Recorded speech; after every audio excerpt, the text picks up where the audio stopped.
Hi guys, welcome back to the channel. Today I've got 3 replays in the Chinese Tier 9 Tech Tree Heavy Tank, the BZ-68. Now if you do like the video, as always, don't forget to like and subscribe down below, as it really does help out the channel. And yes, the BZ-68, it is a rocket boosted heavy with a heavy hitting gun. It is a lot of fun to play for me. I've really enjoyed this Tier 9. You can see 3 really nice games in this vehicle as we go along in this video. Yeah, I just enjoy it. It's a little bit slow when you're not using the rocket boosters. It's got a 30 km/h top speed with a 14 km/h reverse speed. Only a 12.83 horsepower per ton ratio, which means it kind of just is a bit slow and sluggish to get up to that. When you use the rocket boosters by pressing left on the D-pad, and you can see that little icon there next to your little HP bar speed km/h thing that you've got as well, tells you how many boosts you've got left and exactly what button to press to be able to use it. You press left on the D-pad, you'll get up to 45 km/h, and you'll have that for 10 seconds. Now, this vehicle gets 5 of those rocket boosters, so you'll be able to get up to that 45 km/h 5 times. Now, it's really good to use when you're going up hills, because generally you get up to about 40, 45, well, yeah, about 40-ish when you're going up those hills, and you maintain it as well, which is quite nice. So you can use that to really, really good effect. You really want to use them. Basically, what you're going to do with this vehicle, same as you're going to do with quite a few of the other Chinese rocket booster heavies, is use 1 or 2 to get to your key early game position, and then use the other ones sparingly as you need them. And that's always the best thing to do. You've got 28 degrees a second hull rotation speed on this vehicle, which means that it does turn fairly slowly on its tracks, and when you activate those rocket boosters, it doesn't turn very well. The best way to be able to turn the BZ-68, same as it is any of the other rocket booster heavies, is to use your handbrake. Whatever your handbrake button is allocated to, use that. That will help you to be able to turn quicker and easier when you're using the rocket boosters. Because obviously when you activate the rocket boosters, you can't go backwards. You can only go forwards. And if you're not turning very quickly, it can be a bit awkward if you've got to turn around corners. So use your handbrake to good effect. For me, that's pressing my left sticking because I use handbrake click. For you, it could be whatever you've got it set to. Ground resistances don't really hold this vehicle back whatsoever in terms of getting to that top speed. You've got 486 meters of view range, which is okay. It's okay view range. It's good enough to be able to spot for yourself, but it's not as good as quite a few other Tier 9 heavies have got. But it's still good enough. We've got 29.19 degrees a second turret traverse with the build that I run, which means it does turn the turret decently quicker. It turns it quicker than the tracks, which can be quite nice. One of those things that, if you've watched these videos, you'll know I'll always say it. It always frustrates me when turrets are way slower than tracks. So if I can help it, I will. You've got 0.8 accuracy during rotation, which is not horrendous, but it's also not good. It just means that when you turn the tank and turn the turret, the aim circle does bloom out a little bit.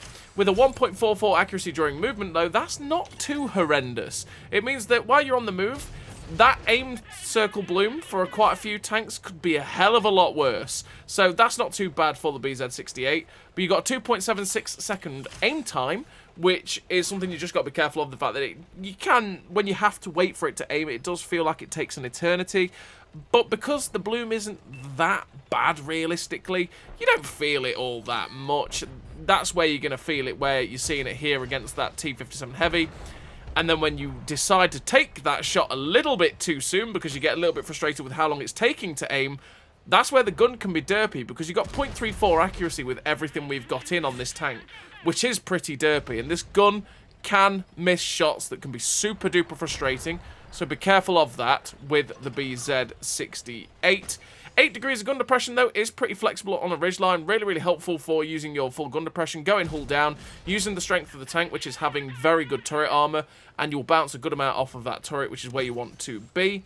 You've got an 11.3 second reload with this vehicle, which is 2.8k DPM, which is neither really good nor bad. It's just sort of in that middle ground where it's, yeah, it's alright. For 530, to be fair, actually, for 530 alpha, 2.8k DPM is actually pretty good at this tier. With 248 penetration on the standard AP and 315 pen on the premium heat round, you've got 1,050 meters a second shell velocity on that standard AP, which is just above average, which is quite nice, but it still have to give a decent amount of lead to be able to hit your shots. with 930 meters a second shell velocity on the premium heat. That is pretty, starts to get into the derpier end. It's below average in terms of that usual average of 1,000 meters a second. So bear in mind, you do have to give a good amount of lead when you use the heat, and you will notice a drop off in that shell velocity when you switch between the 2 rounds. So that first game you saw us finish with 4 kills, 4.8k damage, 1,483 assistance, the ace tanker, the Pascucci's, the Confederate medal, with that 1,754 base XP. A pretty damn nice game there for the BZ-68 on El Alamein, and it just showed off what the tank's capable of. You get around the battlefield using the rocket boosters, slap with this gun, and you'll have a pretty nice time. Now, you've obviously got to be careful because, like I say, this gun can be derpy. You saw probably the good and the bad there of the gun in that replay where, like the shot on the T-57 Heavy, we sat there waiting for a bit going, come on, come on, come on, as we're waiting for the aim time to get the aim circle as small as possible.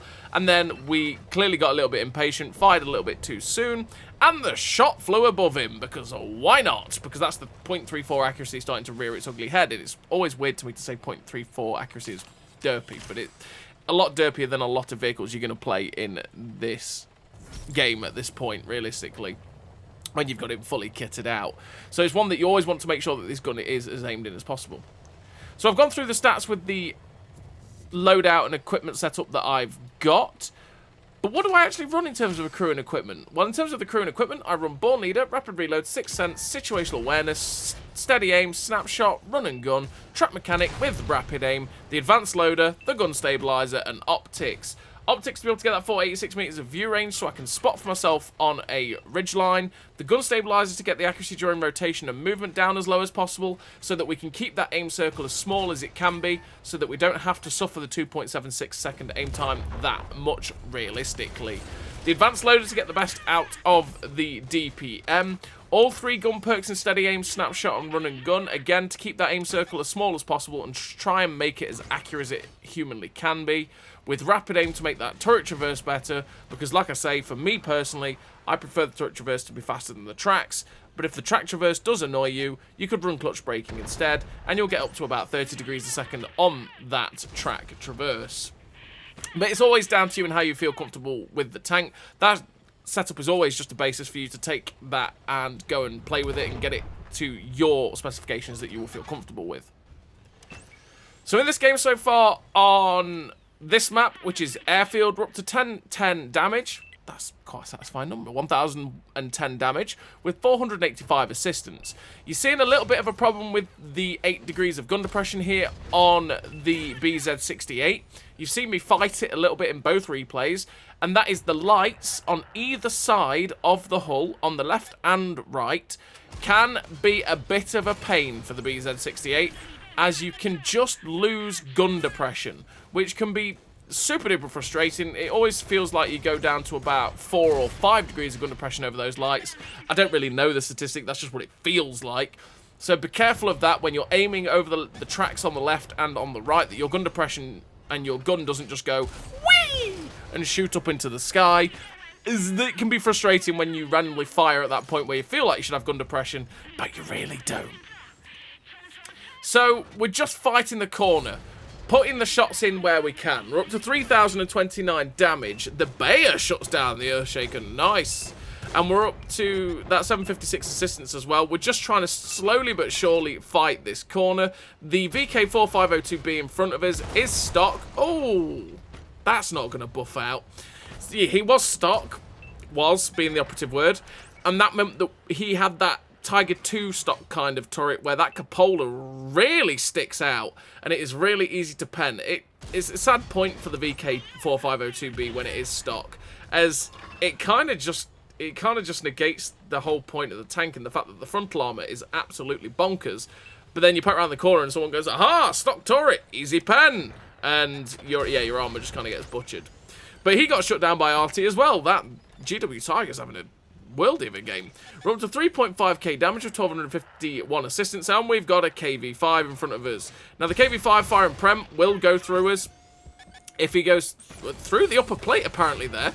The Teeth Breaker comes round behind us. The SMV comes round behind us, and I didn't realise that my friend had actually died. So we boost with rockets to get out of dodge as quickly as possible, because in that scenario there, we were going to die very, very quickly. I thought that if they came around the corner in the SMV and the Teeth Breaker, that I had cover from those two TDs that were set up behind me. I didn't quite realise the Barracuda had died, and that situation became very bad very, very quickly. Now I'm thinking, oh no, this could be very bad for us. Thankfully, the KV-5 misses. We put a shot straight through his side, and the GW Tiger shuts him down. We're up to 4.7k damage with 1353 assistance damage, with only the SMV back up in front of us. Obviously got to be careful, because artillery could just go, hello friend, I like to kill you, and we could, you know, just blow up in a blaze of artillery HE glory, which no one likes that. No one. So there's 5 tanks left on the enemy team. The artillery, which we're expecting to be about K1. The TD that's currently spotted at K2. The J4 position medium. And the 704, I think it was still spotted, which is why I checked the team listing. He was somewhere around that back edge of the map. And so we're just going to be careful. And we're going to pop some blind shots, because we may as well. You miss 100% of the shots you don't take. So we're just going to put some blind shots out to where we kind of remember he was earlier on. But we don't hit any of those shots. And in fact, there is the Object 704 that I was worried about. He's actually in their base. So we boost with the rockets, because we still have some rocket boosters left. And let's get rushing over there as quickly as possible, so that we can try and just get a little bit more damage. If we can squeeze a little bit more damage out of this, this would be great. So this is where having those rocket boosters and not just wasting the rocket boosters right at the start of the battle can be very, very nice in the BZ-68, because if you use all of your rocket boosters too quickly, then you end up stuck doing this, and the mobility is very slow without these rocket boosters, and it's just a bit of a pain to get about and traverse the battlefield without them. So we're going to poke up to see if we can get a shot into the 704, catch him off guard. In fact, there we go, we have done indeed.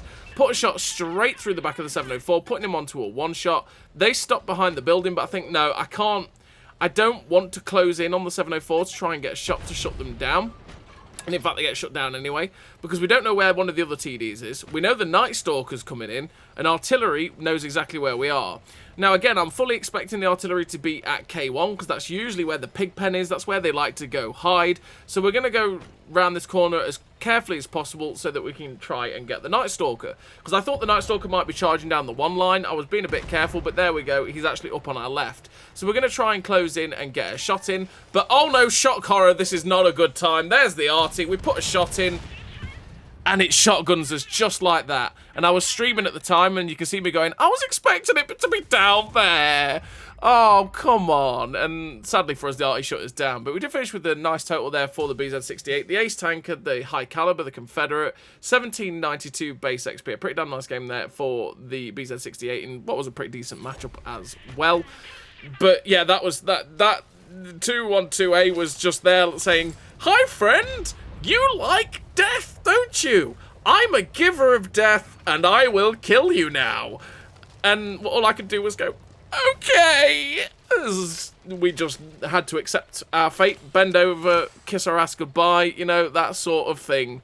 So we're on to the final replay of this video. And we are in a tier 10 matchup, as tier 9s generally get, to be fair. That last matchup was quite nice. This one not, same as the first one. And we are on Great Wall. I always want to call it Empire's Border. I've played this map so much more on console. But yeah, I always look at it and go, ooh, Empire's Border. Because that's what it's called on PC. No, it's Great Wall. It's Great Wall. Although, Empire's Border's a cooler name, to be fair. So, what I'm going to do is go up to H3. I was tempted to possibly go down to J1, J2. But look where the light tank is. I mean, number one, that's bold of that light tank. That's what you call YOLOing without really any knowledge. Because he could go around that corner and find that their team's just a bit slow and sluggish to get out the base and find about 10 tanks and blow up. But in fact, look how many tanks there are down on the other flank. Look where the light tank is. Their team just hasn't bothered. Their eye's going to be dead. What? Okay, then. You know what? We're going to take this. So we're going to put ourselves in a position to be able to farm anyone that gets and attacks our people at C0 and shoot people like the C75 and the IS-7 as they come out of that little dip. If we can punish them for the mistakes and make them think about maybe next time going the proper way, that is what we are going to do. So we've just got to be careful because, again, I don't want to push too far and get spotted too easily because it has happened quite a few times and it is very easy to do that. You can see the whole enemy team has pushed up that northern section and you push up to the ridge behind the rock that's in front of me and go, right, their whole team's up there. I'm going to put myself in a position to get shots at them. And then get spotted and get absolutely eviscerated. It happens so often, and you see teams just go, aha, they've made mistakes. Oh, they're all dead. We're all dead. Oh, that didn't go well. So, yeah, you just got to be careful of being too overconfident in that regard, and that's what we're doing right now. We're just trying to keep the... Where did that go? Okay. We're just trying to be able to keep the shots flowing without getting spotted ourselves, because that's the best way to do it. The more damage we can get off without starting to take hits ourselves, the more hit points we've got for later, where we probably will get spotted and we might have to brawl. So we try and get a shot there into the Object 257, but the 248mm of penetration on the standard AP just bounces there off of that awkward upper plate, because 248 at tier 9 is pretty good. But it's one of those penetrations that it's not 258 or 260, where there's some plates that you do struggle a little bit with 248. But it's still a great pen, seeing as tier 9 is really hit and miss in terms of those penetration numbers. So we're trying to get shots into the Rhino here. And the Rhino is really quite angled awkwardly. If we hit the lower plate, there's a lot of chance there that we don't pen that. But we could also pen the upper plate. But the way he's been moving, it's just been sort of moving a bit awkward. But we did finally get a shot into the track of the guy, and we actually penned him and then retracked him. That shot, AP, straight through the bar of the turret of the E100. If you want to pen an E100, always aim for that bar on top of the turret, because it is actually awkward to hit. But if you do hit it, with about 250 pen, you can go through it. And it's always what you want to be aiming for. If you load premium, it makes it easier, obviously. But it's always the weak spot to aim for on an E100 turret, rather than just instantly loading gold and bludgeoning through it. And even if you do load the 315 pen heat rounds, that can go through the front of an E100 turret, but you've got to be a little bit careful of that, because it's not always a guarantee, especially if they angle it. So you always want to try and aim for that bar anyway, because if you miss that and hit the turret front, there's a likelihood you still go through the turret front. But if you hit the bar, you're going to go through it. So they've got 7 tanks left on the team. We've got 6. This has gone badly. So we need to start taking tanks out of the game. So we put ourselves in a better position to get shots into the 257 and that medium tank down there. So we put a shot into the back of that 257, and he's stayed in a position that we can kill him. And it's like, please don't get away. Thank you. We shut down the 257 there, equaling the teams currently. The heavy tank that's down at H9 is doing a good job of holding off, and in fact it's a no-ho. He shuts down the E50M, but look where our team is. There is only one place all 5 tanks could be, which means we've got to be very careful. There's the 705A. The SMVCC-67 shuts down the OHO, which means, yep, they are all up at D0, except for the medium tank that's just been spotted on my left. We've seen shot fly from the top corner at C9, so getting spotted here would be terrible, but we're still looking for the shot into the E100. I know I'm kind of safe from that medium tank currently that's down at C4, so if we can focus out the E100, just get guns out of this game, that's what we want to be doing. So the E100 sadly gets unspotted. We did get a heat round through him though, and we're just playing the role of just, I will pen it, I will kill it if it gets spotted. So we just got to wait. Patience is key in this situation, but again, we've got to be careful because that medium tank could spell the end of us. But there we go. The shot goes through, finishes off that E100. So we're now going to go after the medium tank, and the perfect timing. Hello, Mr. Earthshaker. I'm going to rocket boost. I think, okay, I might meme and ram this Earthshaker with a rocket boost and see what we can do. We're actually going to run out of rocket boost just as we get... No, we do get there. 173. That's disappointing. But we didn't kill him with the rocket boost ram. That is also extremely disappointing.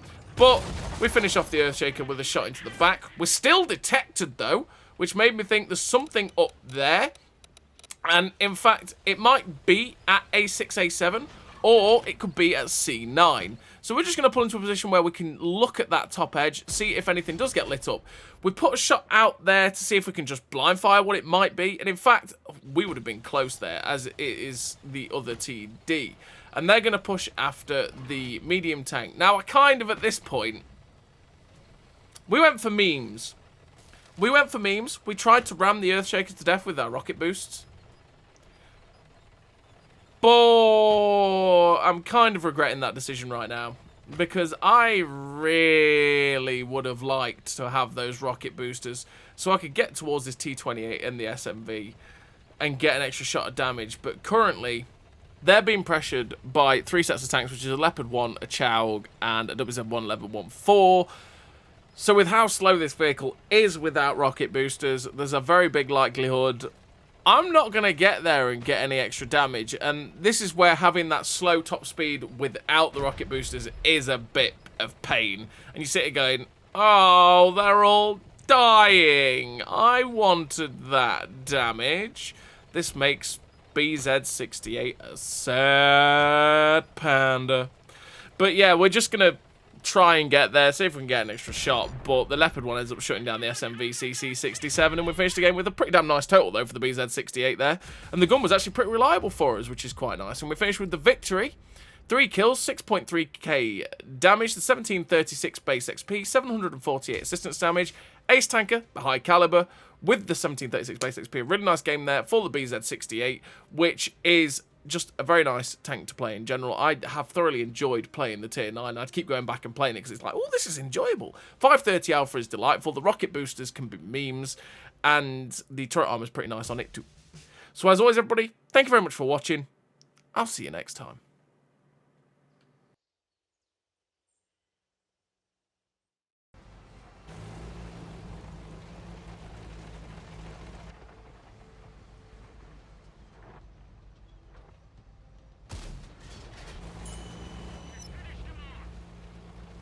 A great success!